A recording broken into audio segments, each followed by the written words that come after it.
Sección segunda de la acción. Artículo 8. El ejercicio de la acción requiere 1. La existencia de un derecho. 2. La violación de un derecho, el incumplimiento o desconocimiento de una obligación o la necesidad de declarar, preservar o constituir un derecho o imponer una condena. Y 3. La capacidad o legitimación para ejercitar la acción por sí o por quienes representan legalmente al Ministerio Público, procurador, fiscal o representante social y a quien cuya intervención esté autorizada por la ley en casos especiales. Se exceptúa de lo señalado en la fracción 3 anterior el derecho o interés difuso, colectivo o individual de incidencia colectiva de conformidad con lo dispuesto en el libro respectivo de este Código Nacional. Artículo 9. Las instituciones, servicios y dependencias de la Administración Pública de la Federación y de las entidades federativas tendrán, dentro del procedimiento judicial, en cualquier forma en que intervengan la misma situación que otra parte cualquiera, pero nunca podrán dictarse en su contra mandamiento de ejecución ni providencia de embargo, y estarán exentos de presentar las garantías que este Código Nacional exija de las partes. Las resoluciones dictadas en su contra serán cumplimentadas por las autoridades correspondientes dentro de los límites de sus atribuciones. Artículo 10. La acción procede en juicio aun cuando no se exprese su nombre o se manifieste equivocadamente, siempre que se determine con claridad la prestación que exija la parte demandada y el título o causa de la acción. Artículo 11. Por razón de su objeto, las acciones se clasifican en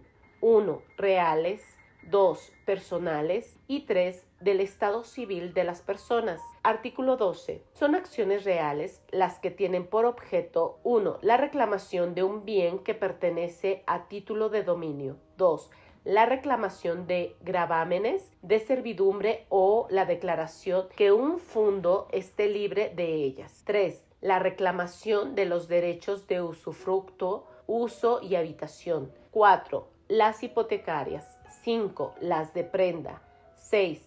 Las de herencia. 7. Las de posesión. Y 8. Las demás acciones que tiendan a ejercitar un derecho contra una persona a título de propietaria o poseedora y no de obligada. Artículo 13. Las acciones personales se deducirán para exigir el cumplimiento de una obligación personal, ya sea de dar, de hacer o no hacer determinado acto.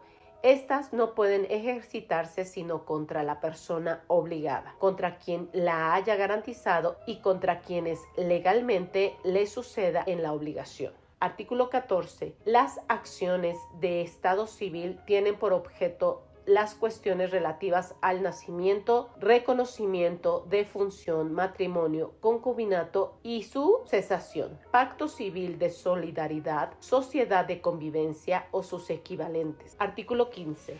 La reivindicación compete a quien no está en posesión del bien del cual tiene la propiedad, y su efecto será declarar que la parte actora tiene dominio sobre éste y ordenar la entrega con sus frutos y accesiones en términos prescritos por el Código Civil. Artículo 16. El tenedor del bien puede declinar la responsabilidad del juicio designando a quien posee a título de dueño. Artículo 17. El poseedor que niegue la posesión la perderá en beneficio del demandante. Artículo 18. Pueden ser demandadas en reivindicación aunque no posean el bien quienes, para evitar los efectos de la acción reivindicatoria, dejaron de poseer, y quienes estén obligadas a restituir el bien o su estimación si la sentencia fuera condenatoria. La parte demandada que paga la estimación del bien puede ejercitar a su vez la reivindicación. Artículo 19. No pueden reivindicarse los bienes que están fuera del comercio, los géneros no determinados, al entablarse la demanda, las cosas unidas a otra por vía de accesión, según lo dispuesto por el Código Civil. civil, ni los bienes muebles perdidas o robadas que una tercera persona haya adquirido de buena fe en almoneda o de comerciante que en el mercado público se dedica a la venta de objetos de la misma especie, sin previo reembolso del precio que se pagó. Se presume que no hay buena fe del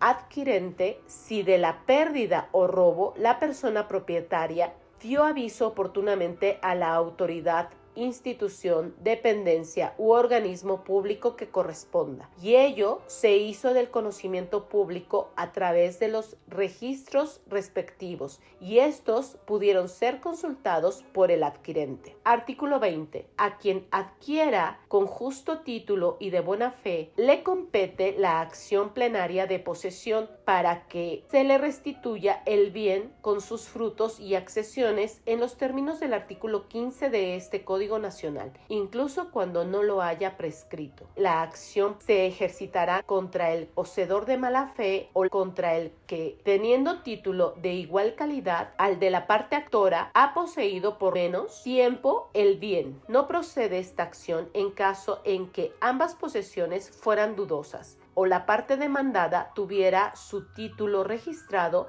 y la parte actora no, así como contra quien sea legítima propietaria. Artículo 21. Procede la acción negatoria para obtener la declaración de libertad o la de reducción de gravámenes del bien inmueble y la demolición de obras o señales que importen gravámenes, la cancelación o anotación en el registro público de la propiedad, oficina registral o cualquier otra institución análoga, según la entidad federativa de que se trate, y conjuntamente, en su caso, la indemnización de daños y perjuicios. Cuando la sentencia sea condenatoria, la parte actora puede exigir de la parte demandada que cautione el respeto de la libertad del inmueble. Solo se dará esta acción a quien posea a título de dueño o que tenga derecho real sobre el bien. Artículo 22. Compete la acción confesoria al titular del derecho real sobre el inmueble y a quien posea el fundo dominante, interesado en la existencia de la servidumbre. Se da esta acción contra el tenedor o poseedor jurídico que contraria el gravamen para que se obtenga el reconocimiento, la declaración de los derechos y obligaciones del gravamen y el pago de frutos, daños y perjuicios en su caso, y se haga cesar la violación. Si fuere la sentencia condenatoria, la parte actora puede exigir de la demandada que garantice el respeto del derecho. Artículo 23. Se intentará la acción hipotecaria para constituir, ampliar y registrar una hipoteca, o bien para obtener el pago o prelación del crédito que una hipoteca garantiza, o cuando tenga por objeto la división, registro y extinción de estas, así como su nulidad, cancelación, o para obtener el pago o prelación del crédito que la hipoteca garantice. Procederá contra quien posea a título de dueña del fondo hipotecado y en su caso contra personas acreedoras. Cuando después de anotada la demanda en el registro público de la propiedad, oficina registral o cualquier otra institución análoga, según la entidad federativa de que se trate y contestada esta, cambiará el dueño y poseedor jurídico del fondo. Con este continuará el juicio. Artículo 24. La acción de petición de herencia se ejercitará para que sea declarado heredero quien demande, se le haga entrega de los bienes hereditarios con sus accesiones, sea indemnizado y le rindan cuentas. Artículo 25. La petición de herencia se deducirá por la persona presunta heredera por testamento o sucesión legítima, así como la legataria, y se da contra quien tenga el cargo de albacea y contra quien posea los bienes hereditarios con carácter de heredera o cesionaria de ésta, y contra quien no alega título ninguno de posesión del bien hereditario o dolosamente dejado de poseerlo. Para el caso de que el juicio sucesorio ya hubiera concluido, la acción de petición de herencia deberá formularse en contra de quien tenga la calidad de causavientes y de no haberse formalizado en escritura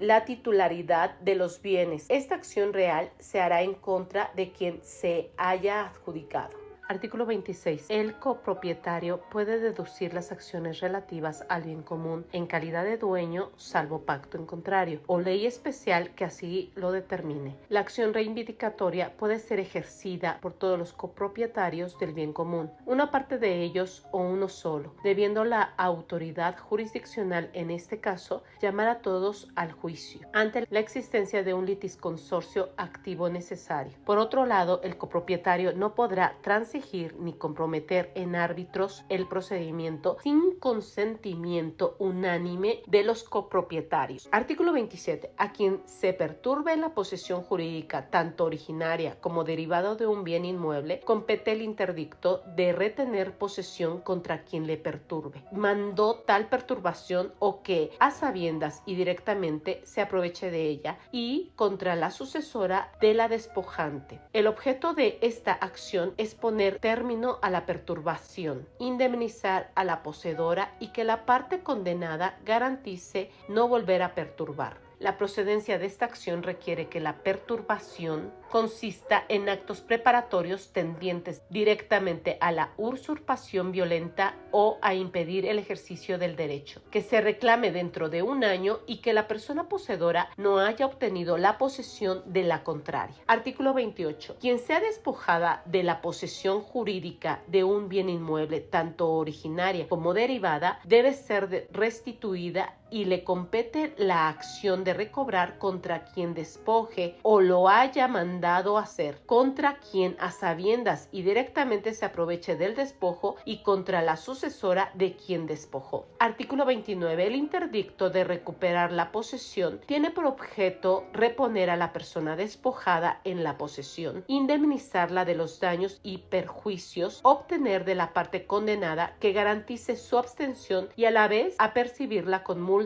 y arresto para el caso de reincidencia. Artículo 30. La acción de recuperar la posesión se reducirá dentro de los 2 años siguientes a los actos violentos o vías de hecho causantes del despojo. No procede en favor de aquellas personas que, con relación a la parte demandada, poseía clandestinamente por la fuerza o a ruego, pero sí contra la persona propietaria despojante que transfirió el uso y el aprovechamiento del bien por medio de contrato. Artículo 31. A quien posea el fundo o derecho real sobre éste, compete la acción para suspender la conclusión de una obra perjudicial a sus posesiones, su demolición o modificación en su caso, y la restitución de las cosas al estado anterior a la obra nueva. Compete también a vecinos del lugar cuando la obra nueva se construye en bienes de uso común. Se da contra la persona que la mandó construir, sea poseedora o detentadora del bien donde se construye. Para los efectos de esta acción por obra nueva, se entiende por tal no solo la construcción de nueva planta, sino también la que se realiza sobre edificio antiguo, añadiéndole, quitándole o dándole una forma distinta. Artículo 32. La autoridad jurisdiccional que conozca del procedimiento podrá ordenar la suspensión de la construcción hasta que el juicio se resuelva mediante garantía que otorgue la parte actora para responder de los daños y perjuicios que se causen al demandado por obra nueva. La suspensión quedará sin efecto si la persona propietaria de la obra nueva da a su vez contragarantía bastante para restituir las cosas al estado que guardaba antes o paga los gastos que erogó la parte actora para garantizar la suspensión de la obra, así como los daños y perjuicios que le sobrevengan a éste en caso de que declare procedente la acción, salvo que la restitución se haga físicamente imposible con la conclusión de la obra o con ésta se siga perjuicio al interés social o se contravengan disposiciones de orden público. Artículo 33. La acción de obra peligrosa se da a quien esté en la posesión jurídica o derivada de una propiedad contigua o cercana que pueda resentirse o padecer por la ruina o derrumbe de otra, caída de un árbol u otro objeto análogo. Su finalidad es adoptar medidas urgentes para evitar los riesgos que ofrezca el mal estado de los objetos referidos, obtener la demolición total o parcial de la obra o la destrucción del objeto peligroso. Compete la misma acción a quienes tengan derecho privado o público de paso por las inmediaciones de la obra, árbol u otro objeto peligroso. Artículo 34. La autoridad jurisdiccional que conozca del procedimiento podrá, previa garantía que otorgue la parte actora para responder de los daños y perjuicios que causen a la demandada, ordenar desde luego y sin esperar la sentencia que la persona demandada suspenda la obra o realice las obras indispensables para evitar daños a la actora. Artículo 35. Compete acción a terceras personas para coadyuvar en el juicio seguido contra sus codeudores solidarios. Igual facultad corresponde a quien cuyo derecho dependa de la subsistencia del derecho de la parte demandada o de la actora. La persona deudora de la obligación indivisible que sea demandada por la totalidad de la prestación puede hacer concurrir a juicio a sus codeudores siempre y cuando su cumplimiento no sea de tal naturaleza que solo pueda satisfacerse por la parte demandada. Artículo 36. La parte demandada, al contestar la demanda, podrá denunciar el pleito a quien esté obligada a la evicción. De así considerarlo, la autoridad jurisdiccional ordenará su llamamiento para que conteste dentro del plazo previsto por este ordenamiento para la contestación a la demanda. Quien sea llamada como obligada a la evicción, una vez salida al pleito, se convierte en principal. El llamamiento a juicio se hará con las mismas formalidades que el emplazamiento. La parte demandada que pida sea llamada la tercera deberá proporcionar el domicilio de ésta, y si no lo hace, no se dará curso a la petición respectiva. Si afirmare que desconoce, se procederá en términos de la fracción 2 del artículo 209 de este Código Nacional, y será a su costa el importe de la publicación de los edictos para el emplazamiento. Artículo 37. Quien sea llamada a juicio para que le pare perjuicio la sentencia podrá comparecer al mismo en un plazo de 15 días y estar en aptitud de ofrecer pruebas, alegar e interponer toda clase de defensas y recursos. El llamamiento a juicio se hará corriéndole traslado con los escritos y documentos que formen la litis, que deberán ser exhibidos por quien solicite la citación o, en su caso, quien lo solicite deberá cubrir el pago por derecho de expedición de las copias simples necesarias para su llamamiento. Artículo 38. Quien se ostente como tercero e intente excluir los derechos de la parte actora y de la demandada o los de la primera solamente, tiene la facultad de concurrir al procedimiento o de iniciar uno nuevo, en caso de que se haya dictado sentencia firme en aquel. Artículo 39. Los procedimientos relacionados con el Estado civil, así como su rectificación, serán competencia de la autoridad jurisdiccional o autoridad administrativa, de conformidad con las disposiciones del Código Civil respectivo. Artículo 40. Tratándose de acciones de Estado civil, salvo lo dispuesto en el párrafo siguiente, se realizará la anotación al margen o al calce del testado respectivo, en los términos que sean ordenadas por la autoridad jurisdiccional o autoridad administrativa. En los procedimientos de reconocimiento de identidad de género o de reasignación por concordancia sexogenérica, en la sentencia o constancia se deberá ordenar el levantamiento de una nueva acta de nacimiento y la cancelación del acta de nacimiento primigenia. Artículo 41. Las acciones del Estado civil fundadas en la posesión de estado de hijo o hija producirán el efecto que se ampare o restituya a quien la disfrute contra cualquier perturbador. Las decisiones judiciales recaídas en el ejercicio de acciones de Estado civil perjudican aún a quienes no litigaron. Artículo 42. La autoridad competente tendrá a su cargo el control del registro de personas deudoras alimentarias morosas,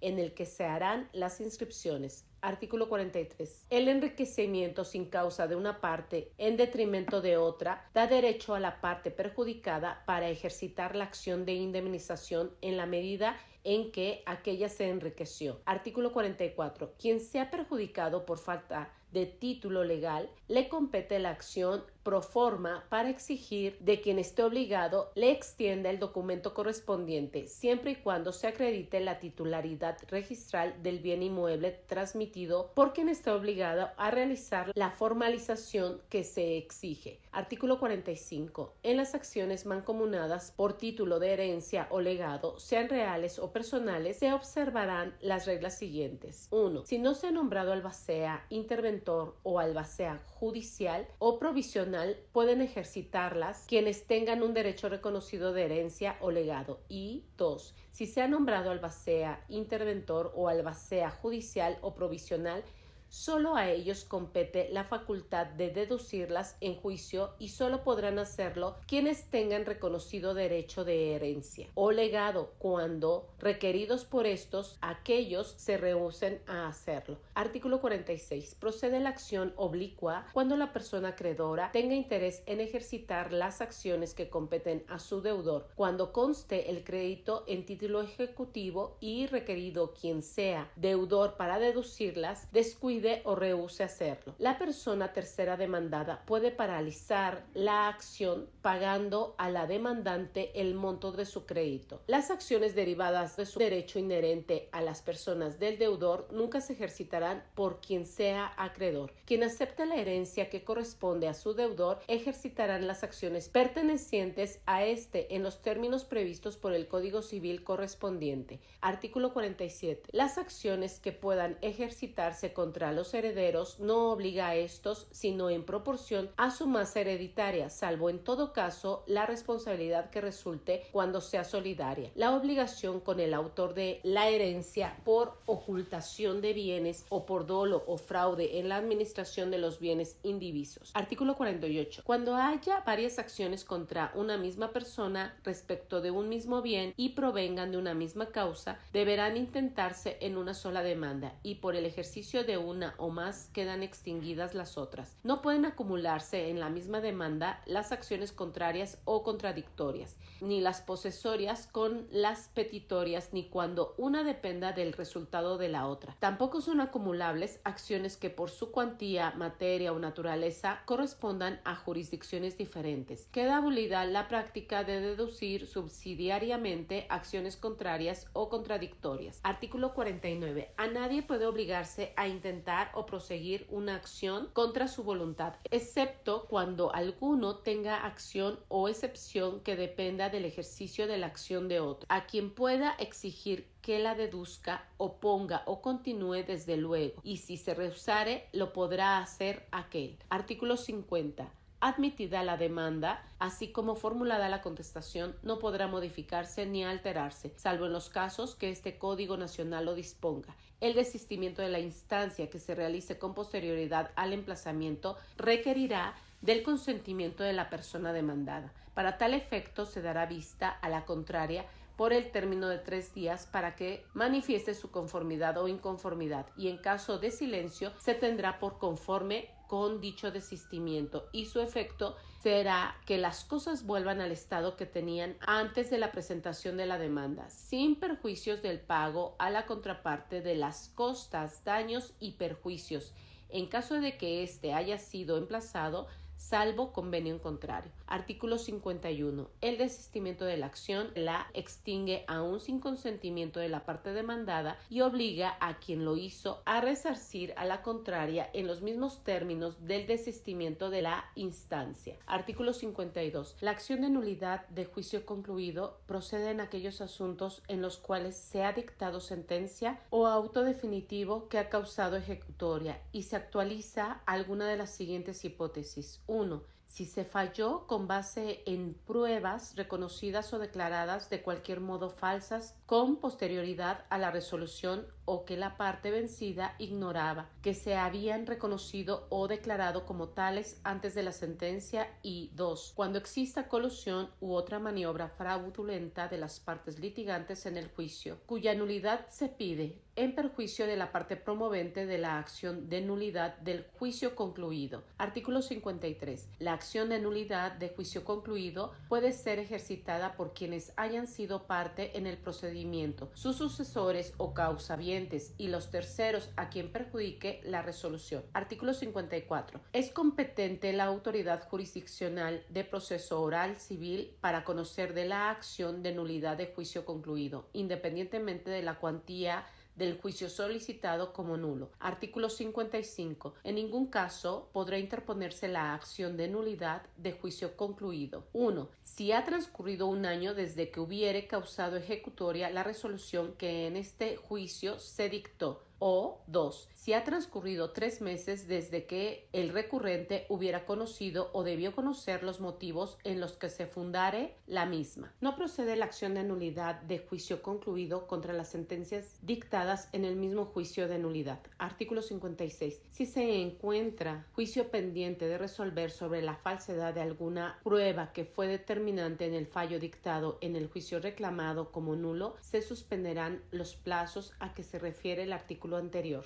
Artículo 57. La interposición de la acción de nulidad de juicio concluido no suspenderá la ejecución de la resolución firme que la motivare. Sin embargo, quien promueva la nulidad podrá solicitar a la autoridad jurisdiccional que conociere de la misma la suspensión de la ejecución de aquella sentencia que motive la acción de nulidad. Para este fin, deberá otorgar garantía que fije la autoridad jurisdiccional que conoce de la acción de nulidad por los daños y perjuicios que de manera inmediata y directa pudieran ocasionarse con motivo de la suspensión a la parte vencedora del juicio cuya nulidad se solicita. Artículo 58. Cuando la acción de nulidad de juicio concluido se declare infundada, la garantía se adjudicará a la parte demandada por concepto de daños y perjuicios ocasionados por la suspensión sin necesidad de prueba alguna. No será necesaria la garantía cuando se acredite fehacientemente que la ejecución puede causar un daño irreparable a quien promueva la nulidad. En este supuesto de resultar infundada la acción de nulidad, la parte actora será condenada al pago de daños y perjuicios ocasionados con motivo de la suspensión, sin necesidad de prueba alguna en los términos del artículo anterior,